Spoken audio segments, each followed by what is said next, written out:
මිනිස්සු විඳින දුක මම දන්නවා. ඒකට මම සමාවෙල්ලක් තියෙනවා. I understand the suffering of the people and I have apologized for that, but we need to come together to move forward.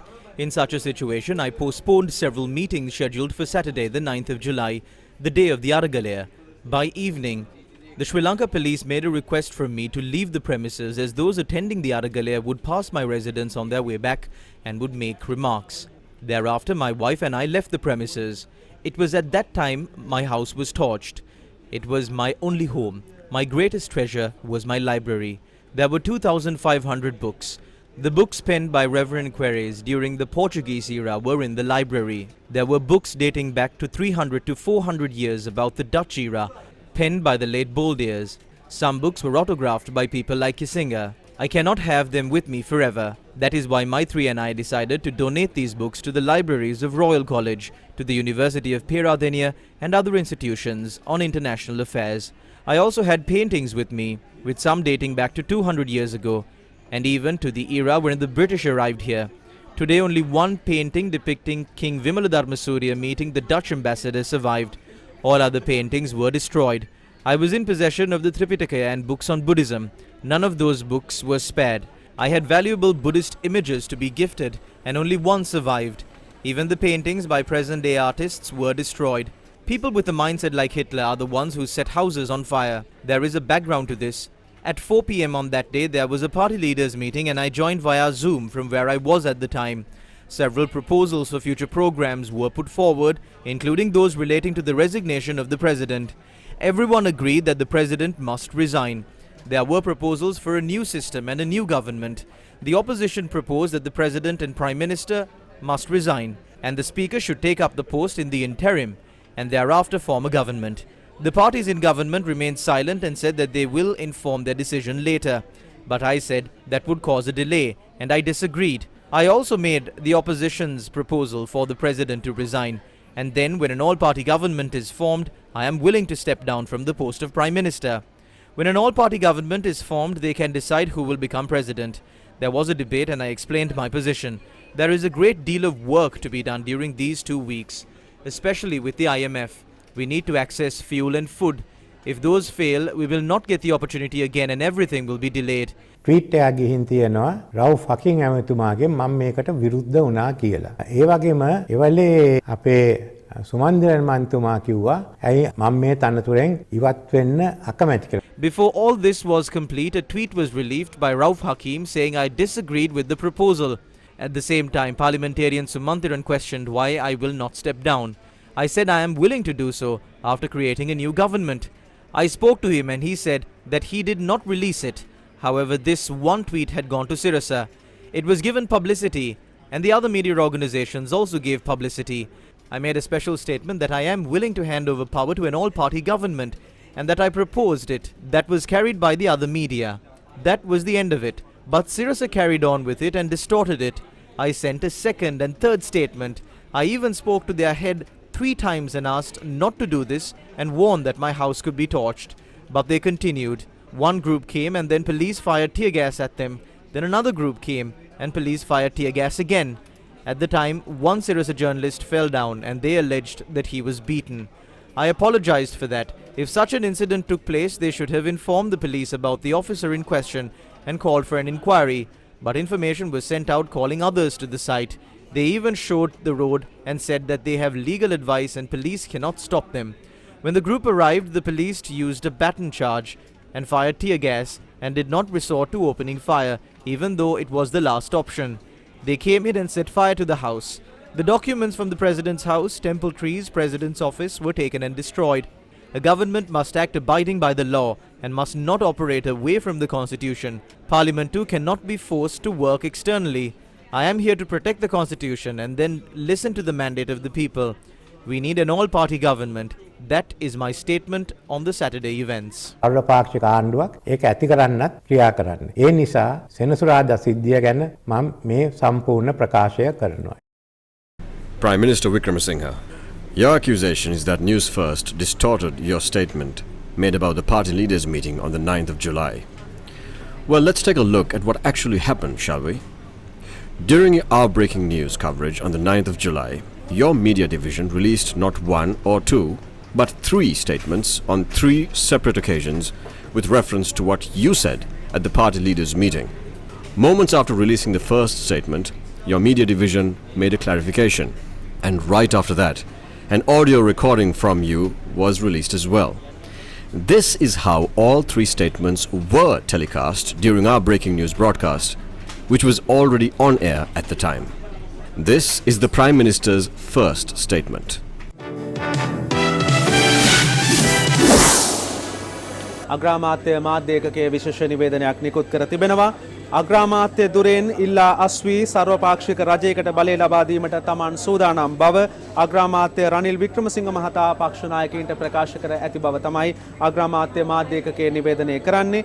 ඔවුන් සඳහන් කරනවා දීප ව්‍යාප්ත ඉන්ධන බෙදා හැරීම මේ සතියේදී යලි ආරම්භ කිරීමට නියමිත බවත් ලෝක ආහාර වැඩසටහනේ අධ්‍යක්ෂවරයා මේ සතියේ දිවයිනට පැමිණීමට නියමිත බවත් ජාත්‍යන්තර මූල්‍ය අරමුදලේ ණය තිරසර වාර්තාව ඉදිරිපත් කිරීමට නියමිත බවත් සැලකිල්ලටගෙන තමන් මේ තීරණය ගන්නා බව ඔහු දැනුම් දුන් බව එබැවින් පුරවැසියන්ගේ ආරක්ෂාව තහවුරු කිරීම සඳහා ඔහු විරුද්ධ පක්ෂ නායකින්ගේ නිර්දේශයන්ට එකඟතාව පළ කළ බව තමයි අග්‍රාමාත්‍ය මාධ්‍ය ඒකකයේ විශේෂ නිවේදනයක් නිකුත් කරමින් සඳහන් කරන්නේ. Now here's the second statement from the Prime Minister. අග්‍රාමාත්‍ය මාධ්‍ය ඒකකය පැහැදිලි කිරීමක් කරනවා. ඔවුන් සඳහන් කරන්නේ අග්‍රාමාත්‍ය රනිල් වික්‍රමසිංහ මහතාගේ ඉවත්වීම සිදුවන්නේ සර්වපාක්ෂික ආණ්ඩුවක් පිහිටුවීමෙන් පසු බහුතරය ප්‍රකාශයට පත්වීමෙන් පසු බවයි. එතෙක් රටේ කටයුතු ගෙන යාම සඳහා අග්‍රාමාත්‍යවරයා තවදුරටත් දුරේ කටයුතු කරන බව තමයි අග්‍රාමාත්‍ය මාධ්‍ය ඒකකය සඳහන් කරන්නේ. පක්ෂ නායකින්ගේ රැස්වීමේදී ඔහු ඉවත්වීමට එකඟතාව පළ කර තිබෙනවා. නමුත් ඉවත් වන්නේ සර්වපාක්ෂික ආණ්ඩුවක් පිහිටුවාගෙන බහුතරය ප්‍රකාශයට පත් වූ පසු බව තමයි රනිල් වික්‍රමසිංහ මහතා එහිදී දැනුම් දී තිබෙන්නේ. එතෙක් සර්වපාක්ෂික ආණ්ඩුවක් පිහිටුවාගෙන බහුතරය ප්‍රකාශයට පත් වී කටයුතු බාර දෙන තෙක් රටේ කටයුතු පවත්වාගෙන යාම සඳහා අග්‍රාමාත්‍ය දුරේ වික්‍රමසිංහ මහතා කටයුතු කරන බව තමයි දැනුම් දී තිබෙන්නේ. එය නිවුස් ෆස්ට් වෙත අග්‍රාමාත්‍ය මාධ්‍ය ඒකකය පැහැදිලි කළා. And this is the third statement from the Prime Minister. අග්‍රාමාත්‍ය Ranil Wickremesinghe මහතා විශේෂ ප්‍රකාශයක් නිකුත් කර තිබෙනවා. අපි දැන් ඒ වෙත යමු වෙනවා. මම ජනාධිපතිතුමා යෝජනා කරේ සර්වපාක්ෂික ආණ්ඩුවක් ඇති කරන්න. අද මේ රටේ ඉන්ධන ප්‍රශ්න තියෙනවා. ඒ වගේම ආහාර හිඟයක් තියෙනවා. මේ සඳහා ආහාර වැඩසටහනේ ප්‍රධානිය ලංකාවට එනවා. IMF සංවිධානයේ සමග වැදගත් කරුණු කීපයක් සාකච්ඡා කරන්න තියෙනවා. ඒ නිසා මේ ආණ්ඩුව ඉවත් වුණාම වෙන ආණ්ඩුවක් එවලෙම අපි පත් කරන්න උවමනයි. රටේ ආණ්ඩු පාලනයක් නැතුව ආණ්ඩුවක් නැතුව මේ අවස්ථාවේදී ගෙනියන එක වැරද්දක්.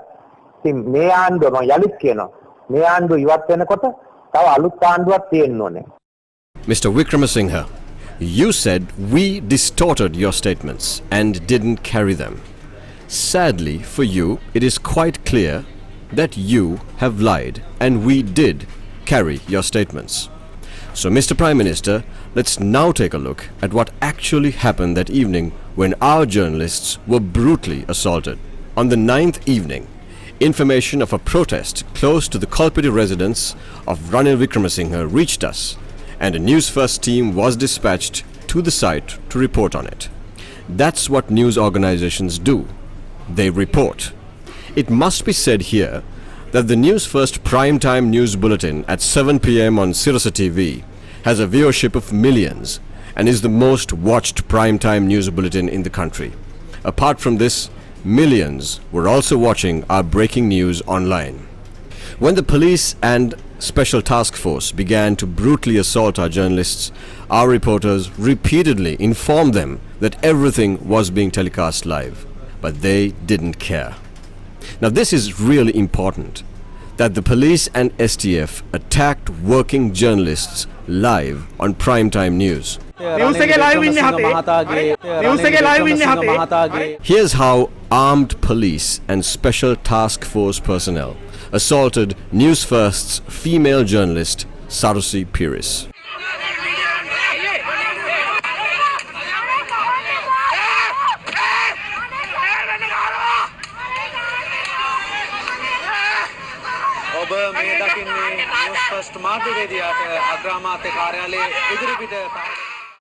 Watching everything live on TV, several other reporters and staff from the newsroom in Colombo rushed to the location within minutes to help their colleagues, but were in turn also brutally attacked in the same manner by the police and the STF.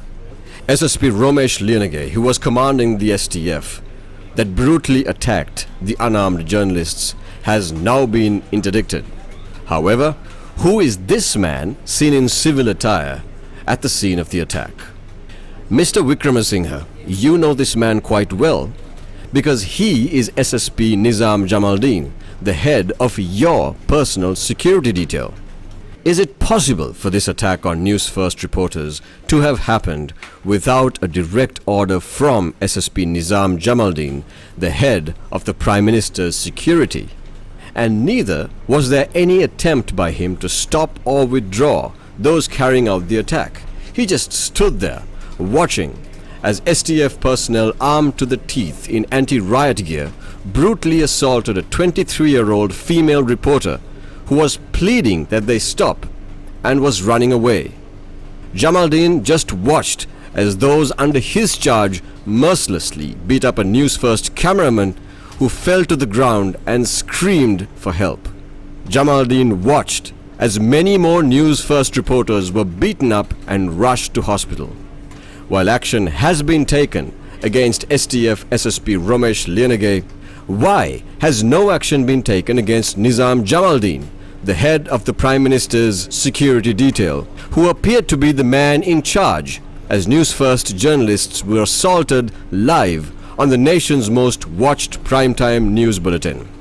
Mr. Wickramasinghe, this man is the head of your security detail. His actions directly resulted in the incidents of that evening, and no action has been taken against him yet. Sri Lanka is waiting for your answer, Mr. Wickramasinghe.